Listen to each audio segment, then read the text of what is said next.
अमावस्या अमावस्या भूतिया पत्नी की कहानी।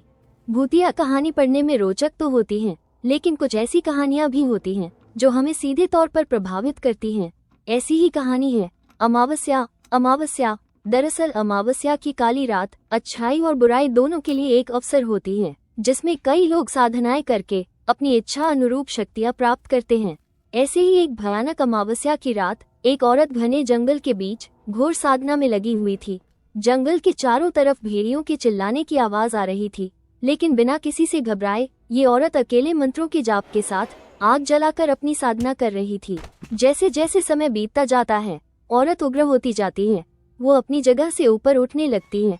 उसके सामने की आग उसके साथ ही ऊपर उठती जा रही थी और देखते देखते आग की लपटें आसमान को छूने लगती हैं और वो औरत जमीन पर नीचे गिर जाती है और कुछ ही पलों में उठकर खड़ी हो जाती है। अमावस्या की काली रात के प्रभाव की वजह से उसने रूहानी शक्तियां प्राप्त कर ली थी और अब वो तैयार थी अपना प्रतिशोध लेने के लिए। दरअसल ममता 6 माह पहले शादी करके गांव से शहर आई थी। वो अपने पति के साथ एक किराए के मकान में रहती थी। ममता घरेलू महिला थी। वो ज्यादातर समय घर के कामों में लगी रहती थी। ममता के पति बैंक में एक क्लर्क थे। उनका नाम सुरेश था और सुरेश के बॉस उसे उसके काम की वजह से बहुत पसंद करते थे। सुरेश एक अच्छा कर्मचारी था। वो पूरी जिम्मेदारी से अपने साथ साथ अपने सहकर्मियों का भी काम करवा दिया करता था। उसका स्वभाव बहुत ही संकोची था, इसलिए वो किसी को भी मना करने में हिचकता था। एक दिन उसके बॉस उसे अपने चेम्बर में बुलाते हैं और कहते हैं कि तुम्हारी नई नई शादी हुई है और तुम कहीं बाहर नहीं गए हो, जाओ अपने परिवार के साथ थोड़ा समय बिताओ। सुरेश को अपने बॉस की बात से खुशी होती है और वो मुस्कुराते हुए कहता है, जी बॉस, अगले महीने अपनी पत्नी के साथ कहीं बाहर जाने का सोच रहा हूँ। बॉस अपने पास से कुछ पैसे निकालकर सुरेश को दे देते हैं और कहते हैं, ये मेरी तरफ से तुम्हारे लिए हैं, जाओ मजे करो। सुरेश पैसे लेकर घर आ जाता है। घर में ममता उसके लिए खाने की तैयारी कर रही होती है। सुरेश ममता को बताता है कि बॉस ने बाहर घूमने की इजाजत दे दी है, हम अगले हफ्ते ही चलते हैं। दोनों बाहर जाने के लिए काफी उत्साहित होते हैं। सुरेश के मोबाइल में अचानक बॉस का फोन आता है और वो कहते हैं, मैंने तुम्हारे घूमने के लिए एक कार बुक की है जो तुम्हें अच्छे से सारी जगह घुमाएगी। सुरेश अपने बॉस को धन्यवाद देता है और कहता है, बॉस आप क्यों परेशान हो रहे हैं, हम खुद ट्रेन से चले जाते हैं। लेकिन बॉस की जिद करने पर सुरेश उनका ऑफर मान लेता है।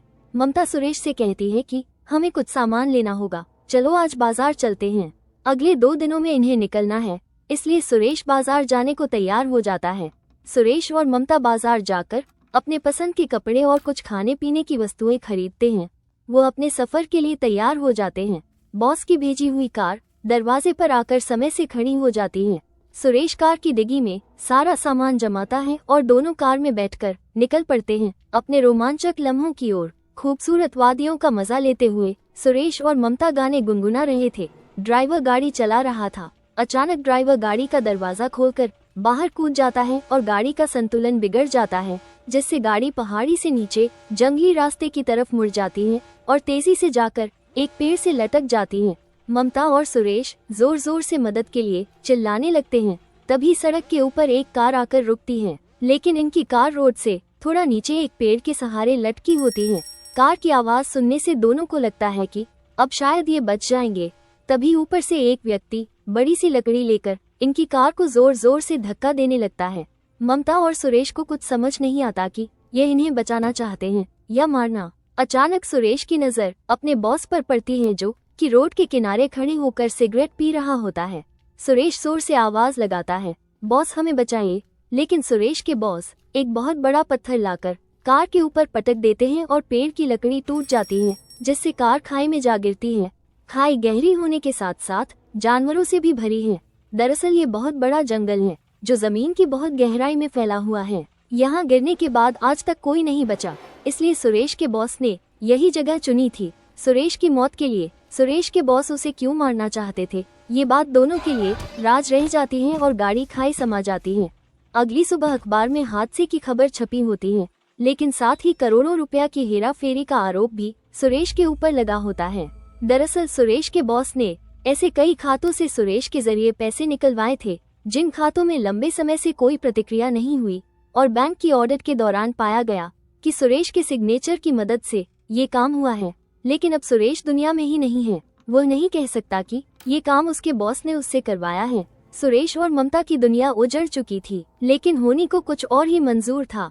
हादसे में सुरेश की मौत हो जाती है, लेकिन किस्मत से ममता की जान बच जाती है। खाई में गाड़ी गिरने के बाद ममता बेहोश हो चुकी थी। तभी एक जंगली व्यक्ति की नजर इनकी कार पर पड़ती है और वह दोनों को कार से बाहर निकालता है। सुरेश मर चुका होता है, लेकिन ममता की सांस चल रही होती है, इसलिए वह उसके पति को छोड़कर ममता को अपने साथ अपने कबीले ले आता है। ये कबीला बहुत ही खूंखार वनवासियों का था, जो कि काली शक्तियों का स्वामी थे।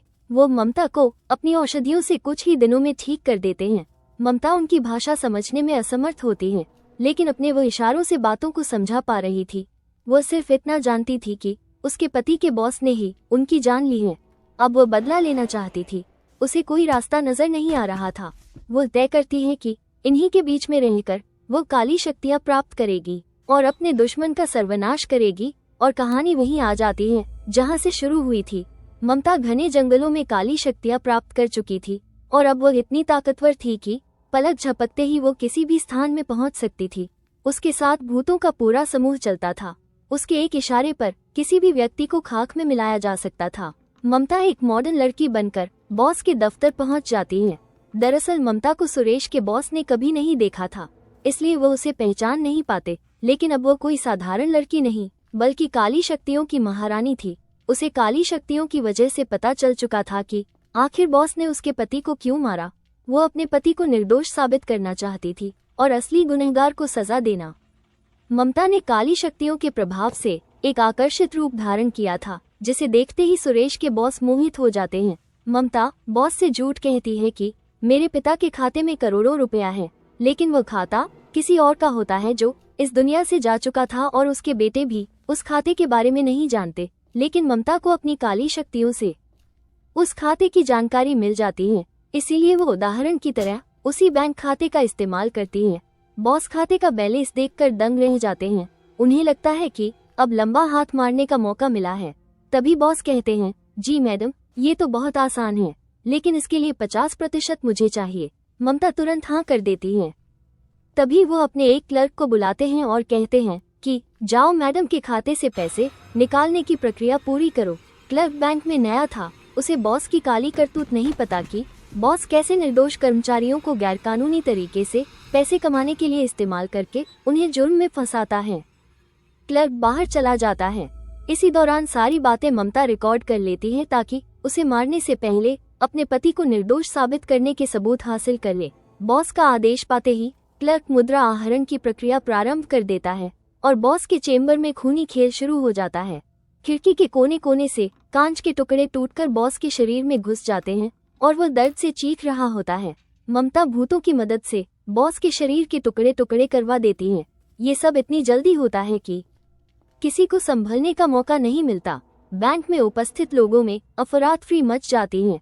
बॉस के चैम्बर को खून से लाल देख सभी डर से कांपने लगते हैं। ममता ने अपना बदला ले लिया था। ममता चैम्बर से बाहर आकर अपने आप को पुलिस के हवाले कर देती है। ममता इतनी शक्तिशाली ताकतों की मालिक थी, अगर वह चाहे तो उसे कोई हाथ भी नहीं लगा सकता था। लेकिन वह अपने पति को निर्दोष साबित करने के लिए आत्मसमर्पण कर देती है और सुरेश का केस दोबारा शुरू किया जाता है। और कुछ ही महीनों में सुरेश निर्दोष साबित हो जाता है और पाया जाता है कि सुरेश के बॉस ने ही सारे अपराध किए थे और लंबे समय से वो ऐसी ही गतिविधियां करता चला आ रहा था। उसको कानूनी मापदंडों के अनुसार अपराधी माना जाता है, लेकिन अब वो इस दुनिया में नहीं था, इसलिए उसे दोबारा सजा नहीं दी जा सकती थी। लेकिन उसकी हत्या के जुर्म में ममता को सजा काटनी पड़ती है और ममता के बदले के साथ ये कहानी भी समाप्त हो जाती है। सो आई होप गाइज आपको ये हॉरर स्टोरी अच्छी लगी होगी। दोस्तों, मैं आशा करता हूँ कि आपको ये रियल हॉरर स्टोरी पसंद आई होगी।